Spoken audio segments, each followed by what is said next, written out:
Hi, hello, good morning, students. I am Ravi, social science teacher. Today we are going to learn NCERT Grade 10 Social Science Democratic Politics 2, that we can call it as the civics. Under the first chapter we are going to learn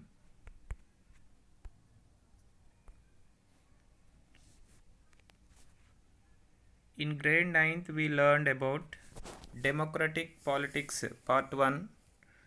In continuation, in grade 10th we are going to learn democratic politics part 2. So under the democratic politics part 2, the first chapter which we are going to learn is about power sharing. So from this chapter the main learning objectives are knowledge, understanding, application, skills. These are the main learning objectives from this chapter. And the learning outcomes of this chapter are: students will be able to describe the need and importance of power sharing. Students will be able to appreciate the various forms of power sharing in different countries of the world. Students will be able to analyze the changing opinions about power sharing in different countries of the world. And the main topics which we are going to cover under this chapter are: one is the political administration set up in Belgium and in Sri Lanka. And the second topic, majoritarianism in Sri Lanka. And the third topic is about accommodation in Belgium. At last, why power sharing is desirable. And also forms of power sharing. These are the main topics which we are going to learn from this chapter. Power sharing as practiced in Belgium and Sri Lanka means what kind of power sharing is practicing in Belgium and what type of power sharing is practicing in Sri Lanka. These two countries political administration and their policies, political setup, which we are going to learn from this chapter. So before that we will learn what is power sharing. Power sharing is a technique to reduce the possibility of conflict. Every social group is given share in administration, in government and included in decision making, which means power sharing is a technique. So this technique will control the disputes among the people in the society. This technique will reduce the conflicts among the groups in the society. If powers are distributed among all the groups in the society, then we cannot see any kind of disputes and the problems in the society. Instead of that, if powers are given to only one sections of the people in the society, then there will be a problem in every day. So that is why power sharing is one of the important technique to reduce the disputes, to control the disputes and conflicts in the society, in the country.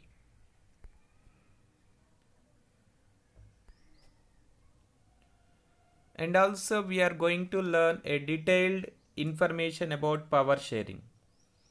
Power sharing is a technique to share the power at different levels, which means from the central level to the state level, from the state level to the district level, from the district to the mandal to the village. So that is the distribution of powers. We can call it as the power sharing from the one level to the another level. It is an idea inculcated in democracy so that the power is not concentrated at one hand only and that different forms can keep a check on each other. India is an example of holding together federations where the power is shared between central government and the different constituent states. So the best example for the power sharing in the world is India. In India, the powers are distributed from the central government to the state governments, then again from the state government to the local and self-government. So thus, according to Indian Constitution, the government has been trying to reduce the disputes between the state and the central, between the state and the local and self-governments.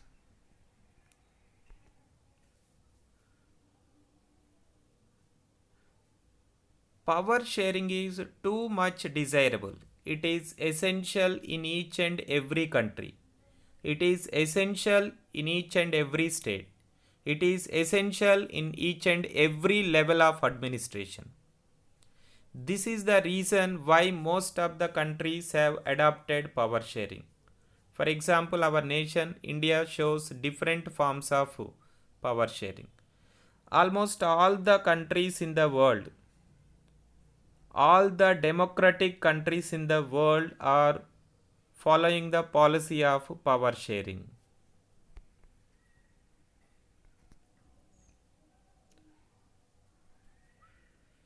So in this chapter, we are going to learn a detailed political setup in Sri Lanka and Belgium. Two examples of power sharing in Belgium and Sri Lanka. At first we can learn about the Belgium. Belgium is a small country in Europe, smaller in area than the state of Haryana. So Belgium is a country which is located in Europe continent. Its area is less than the area of one of our state Haryana. It has borders with France, the Netherlands, Germany and Luxembourg. Means here the Belgium is surrounded by the four countries. On the west France, on north Netherlands, on east Germany and on the south Luxembourg. These are the countries surrounded. It has population of a little over 1 crore, about half of the population of Haryana. At present in Haryana, there are more than 2 crores population, which is more than the population of Belgium. Means the population of Belgium is less than the population of the Haryana or half of the population of Haryana.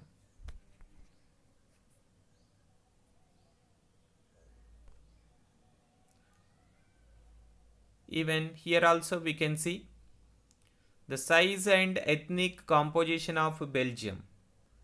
It is a small country which is less than the state of Haryana and which is surrounded by France, Netherlands, Germany and Luxembourg. From this map also we are able to locate the countries which are sharing land boundary with Belgium. On north Netherlands is there, on east Germany, on south Luxembourg and in the west France. These are the countries sharing land boundary with Belgium. So I think everybody knows that the capital city of Belgium is Brussels. We can see here where is Brussels located, in the central part of the Belgium. And now we will learn about the ethnic composition of Belgium country.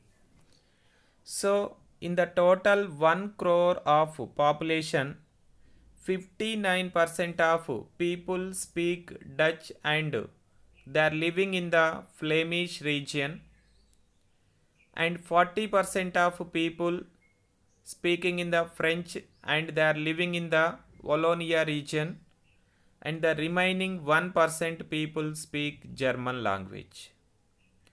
Which means out of total population, the highest population, they are communicating each other with Dutch language, which is the highest speakers in the Belgium, and the second highest speakers in the Belgium are French, at last German 1%.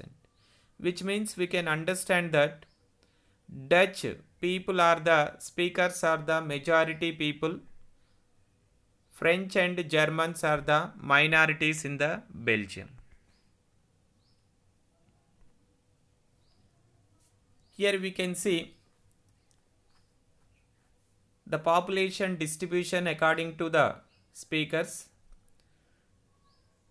In the Wallonia region, which is in the south part, 40% of French speakers, they are living in this region and they are very powerful in politics and economically they are very rich.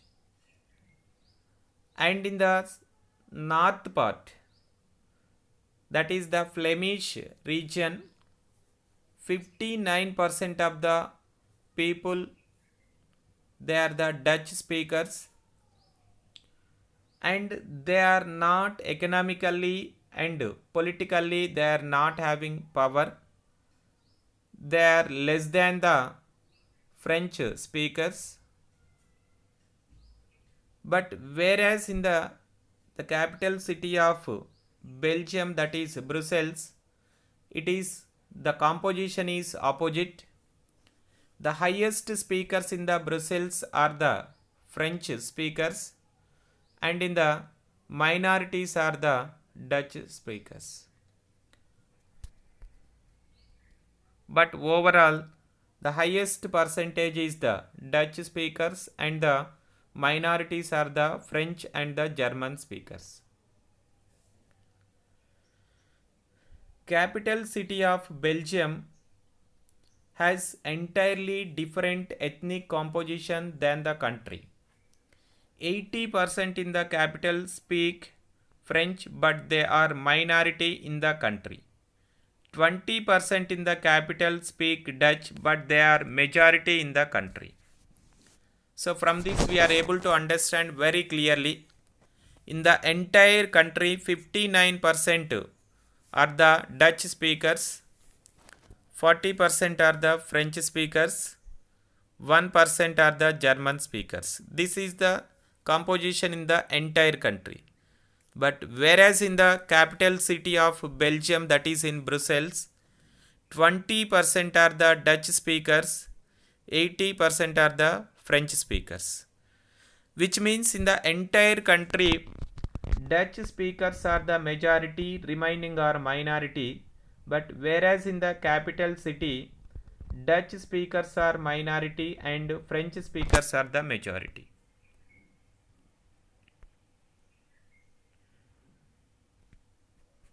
So due to this majority and minority speakers, both in the entire country and in the capital city, there were many tensions raised between Dutch speakers and the French speakers.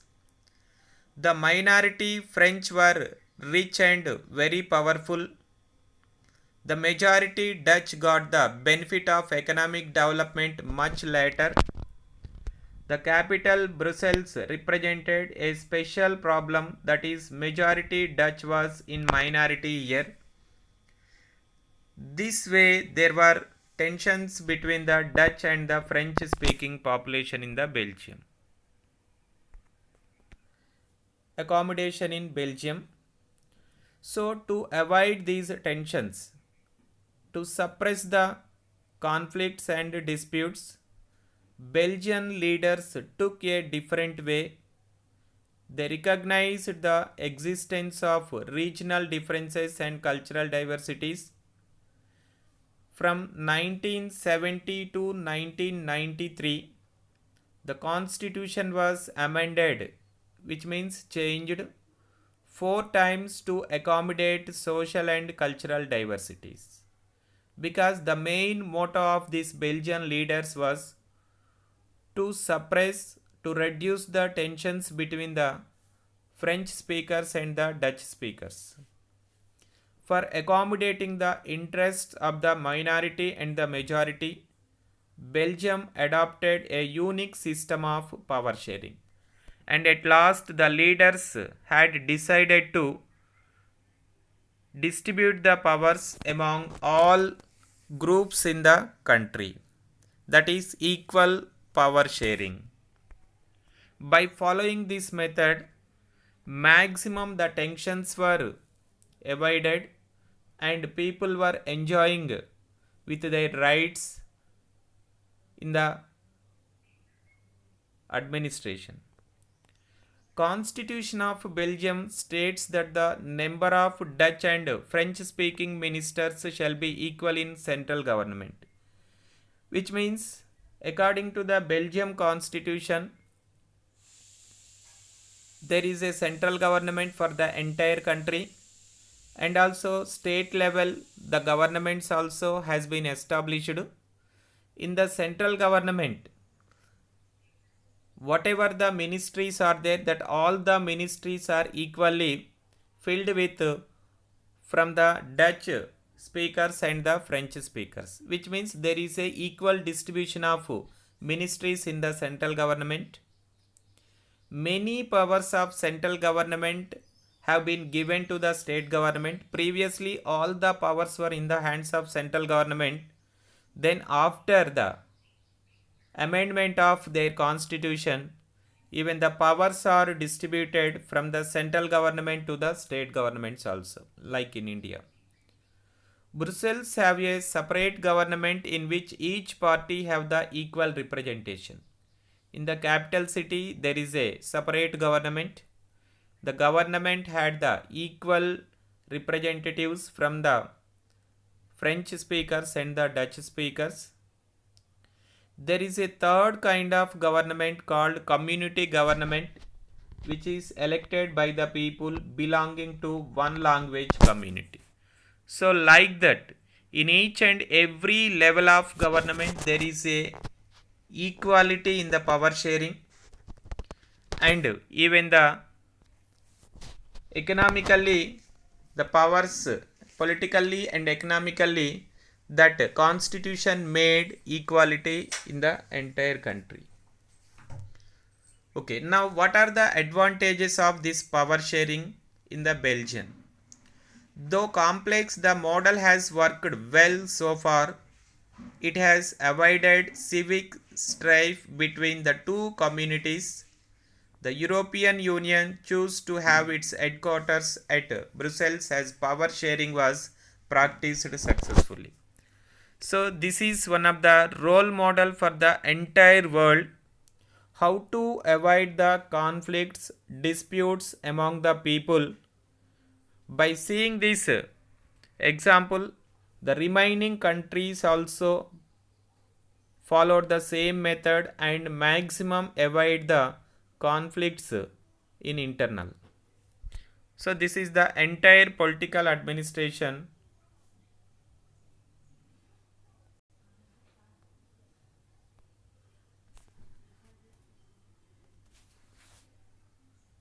This is the entire political administration in Brazil.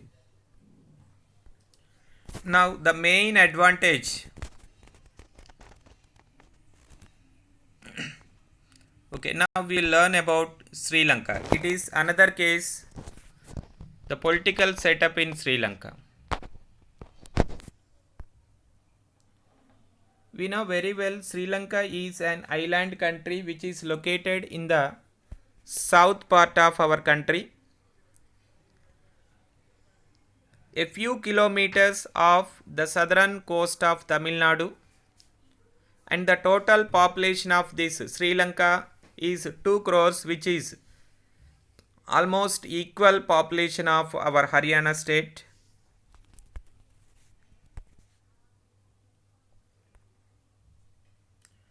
And in ethnic composition in Sri Lanka, 74% of people they are speaking in their local language, that is Sinhala language. 18% of people speaking in Tamil language. In that 18 also there are two groups. One is the 13% of people they belong to Sri Lankan Tamils, and the 5% they belong to Indian Tamils, those who migrated from India to Sri Lanka. And the remaining 7% of population are Christians. Okay, from this we are able to understand very clearly the ethnic composition. Here Tamil speakers are 18%. Again, there are two groups in the Tamil speakers. One is Indian Tamils 5%, Sri Lankan Tamils 13%, and the next is Christians 7%, and the highest majority are Sinhala speakers, that is about 74%. All they belong to Buddhism. They were the followers of Gautama Buddha and his principles. Now we can see the location of these communities. Sri Lankan Tamils occupy north and east, and Sinhalese found in the central part and in the south part. Maximum that area was under the control of Sinhalese, and in the middle we can see Indian Tamils, they belong to Hindu and Muslim religions. So like that the location of these three different communities we can see in the Sri Lanka. Sri Lanka emerged as an independent country in 1948, which means in 1948 Sri Lanka got its independence, like how India got its independence in 1947 August 15th. And in Sri Lanka, government took many steps to establish majoritarianism. In 1956, an act was passed to recognize Sinhala as only official language of Sri Lanka. The preference was given to the Sinhala applicants for university positions and government. Moreover, government of Sri Lanka was incentives to Tamil languages and culture, which means after getting its independence, the government had adopted the policy of majoritarianism. According to the majoritarianism, the highest priority was given to the highest language speakers of Sinhalas in universities, in all educational institutions, and even in the government jobs also. Means they don't want to provide the equality among all the people in the country. They wanted to give the highest priority for the majority of the people. Dominance of Sinhalese community due to majority, because the highest, more than 74% of people, they are the local speakers, that is Sinhala language. Then 1956 Act made Sinhala as the only official language. Preferential policies favoring Sinhalese in university positions and even jobs. State to protect and foster Buddhism. So they wanted to spread the Buddhism and they wanted to follow the principles of Buddhism as government policy. Position of Sri Lankan Tamils. So they launched political parties and struggles for the recognizing Tamil as an official language. and they demanded the independence, equal opportunities in education and the jobs with the other speakers in the country. Political organization was formed demanding an independent Tamil Elam in north and east of Sri Lanka. So, under the leadership of Prabhakaran, they had established one political organization that is called LTTE, Liberation of Tamil Tigers Elam. So there were many civil wars between the LTTE and the government. Then finally, after the death of LTTE leader Prabhakaran, these tensions were maximum reduced.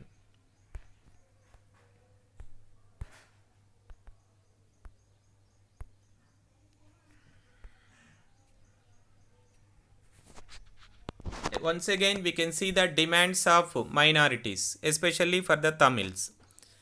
One is they want to recognize the Tamil as the official language.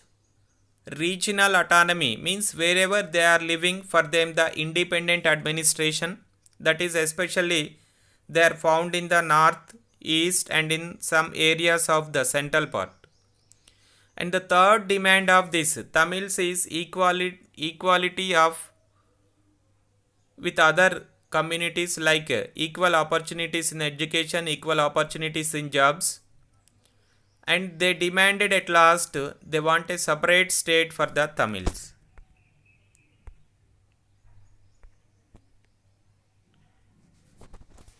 But the government denied their demands. Then they followed the policy of majoritarianism. So after that, Tamils felt isolated. They felt that no party led by Sinhala leaders were sensitive to their culture and region. They felt that the constitution and government are denying them from equal rights. They were discriminated from getting jobs and other opportunities. Their interest was ignored. Thus, the civil war started between the minorities and the majorities. Many years it was continued.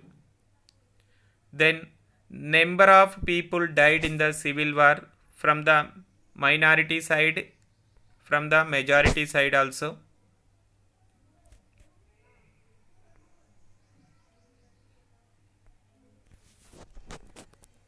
So this is the political setup in the Sri Lanka. Still they are following the policy of majoritarianism. Okay, now we can understand from these two different political setups. One is from the Belgium, second is from the Sri Lanka. So the similarities, both are democratic governments only. In Sri Lanka, the government is established by the people, and even Sri Lanka also the government is established by the people. Means these two countries are having the democratic form of governments. And the differences are power sharing arrangement is different, which means in Belgium the powers are distributed among all the sections of the people and also from one level to another level. But whereas in the Sri Lanka, the powers are not distributed, only the majoritarianism policy still they are following, which means there is a discrimination policy that the minorities' rights were ignored and violated. So what is unique about Belgium? Leaders have realized that unity of the country is possible only by respecting the feelings and the interest of different communities and regions. So these are the general similarities and the differences between the Belgium and Sri Lanka. Now I think everyone understood about the political setup in the Belgium and the political setup in the Sri Lanka. So why power sharing desirable in a democracy? What is the importance of power sharing? What are the advantages of power sharing? So the first one is prudential, means under the power sharing we can reduce the disputes or conflicts between the social groups, and we can bring the stability of the government, means the government will continue for a long period of time. Then there is a possibility to provide the welfare measures for the people. Then we can see the all round development in the country when there is a government for a long period of time, that is stability in the administration. Then the better outcome, then overall we can see the all round development when the powers are sharing between the two levels or more than two levels and among all the sections in the society.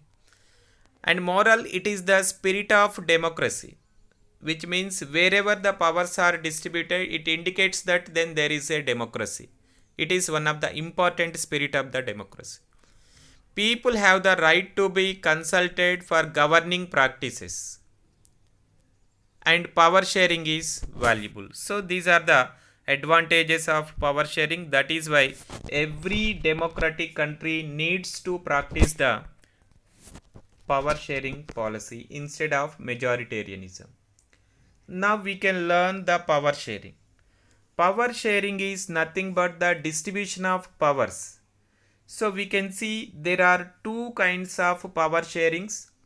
One is the horizontal division of powers.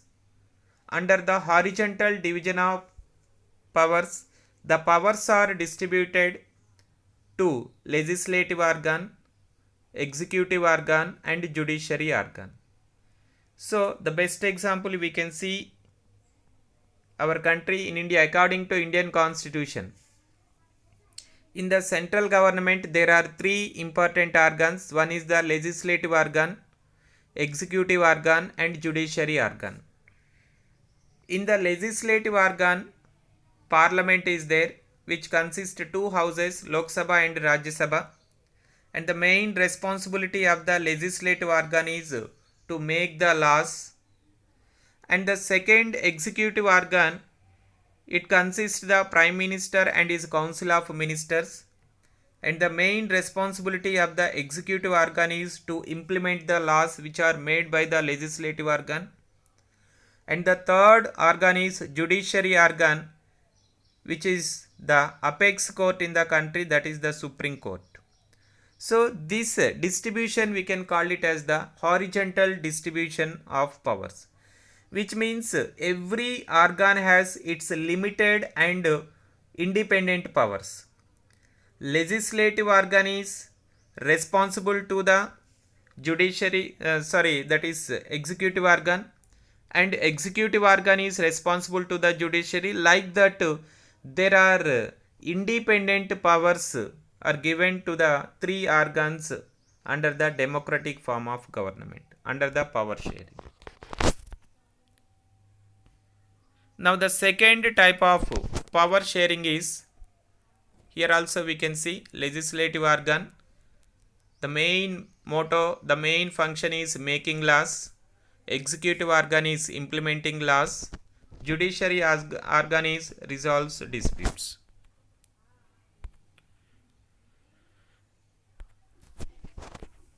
Now we can see the second type of power sharing, that is called vertical division of power sharing.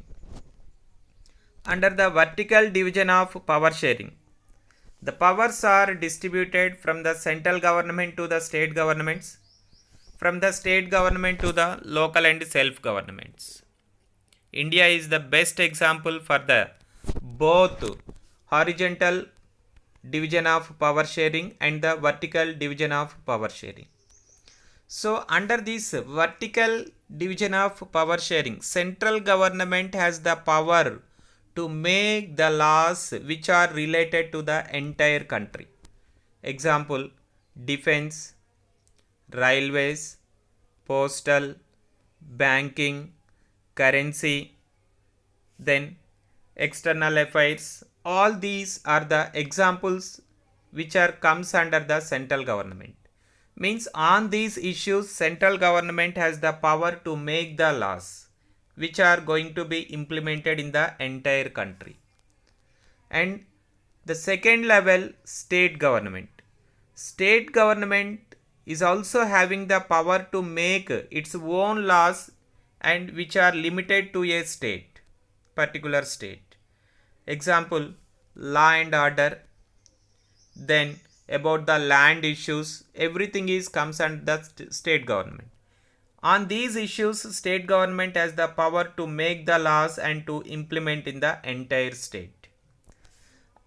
Like that, even in the local and self-government also, that local governments have the power to make the laws which are going to be implemented in their district level, mandal level and in the village level. Thus, the powers are distributed vertically from the central authority to the local and self-government. So once again here we can see forms of power sharing in India. Horizontal distribution of power. Power is shared among different organs of government such as the legislature, executive and judiciary. This is called horizontal distribution of power. It allows different organs of the government placed at the same level to exercise different powers. Under horizontal distribution of power, this ensures that no organ exercises unlimited powers. Each organ is checked by the other, which results in a balance of power among various institutions.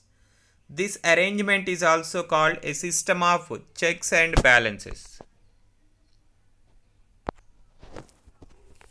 Horizontal distribution of power, under there are many other features.